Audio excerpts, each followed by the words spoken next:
Un jour, un frère assistait à une réunion d'église habituelle pendant laquelle la parole de Dieu était prêchée. Il se sentit si engourdi et si peu réceptif qu'il se demanda s'il n'avait pas, d'une quelconque manière, péché contre le Seigneur. Cependant, il ne put enregistrer aucun péché particulier.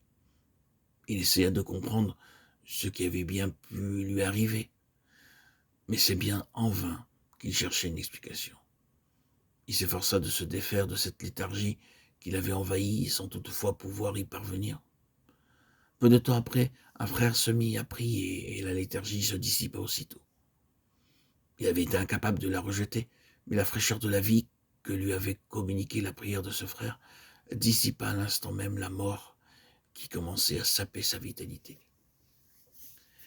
Si nous nous laissons aller dans des réunions d'église, d'assemblées, sans avoir aucun sens de notre responsabilité à l'égard des enfants de Dieu, dont le besoin, qui, par leur contact constant avec le monde, ont perdu quelque chose de la fraîcheur de leur vitalité, nous ne nous laverons pas les pieds l'un l'autre conformément à l'ordre du Seigneur.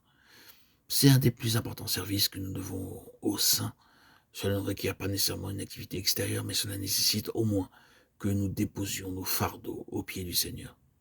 Autrement, nous irions aux assemblées accablés par nos propres soucis, et cela produirait une atmosphère lourde qui empêcherait les autres de recevoir le rafraîchissement dont ils ont tant besoin. Parfois, malgré toute notre bonne volonté de servir, nous sommes incapables de recouvrer notre entrain. Nous devons alors nous laisser laver les pieds par les autres. Ce lavage des pieds ne doit jamais être à sens unique, car le Seigneur en a fait une chose réciproque et corporative. Il a dit, vous devez vous laver les pieds les uns aux autres. Si un grand nombre de croyants vont aux assemblées de manière passive ou s'ils espèrent seulement obtenir quelque chose pour eux-mêmes, le fardeau qui repose sur les autres sera trop lourd et la libre circulation de la vie en sera entravée. Ce qui détermine la valeur d'une réunion pour le Seigneur et pour les saints dépend de la proportion de ceux qui, présents, ont un désir positif de laisser libre cours à la vie.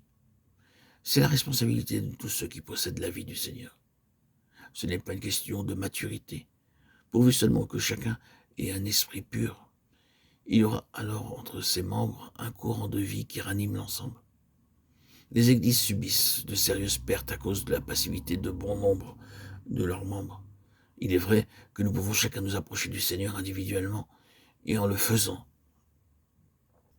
nous sommes fortifiés.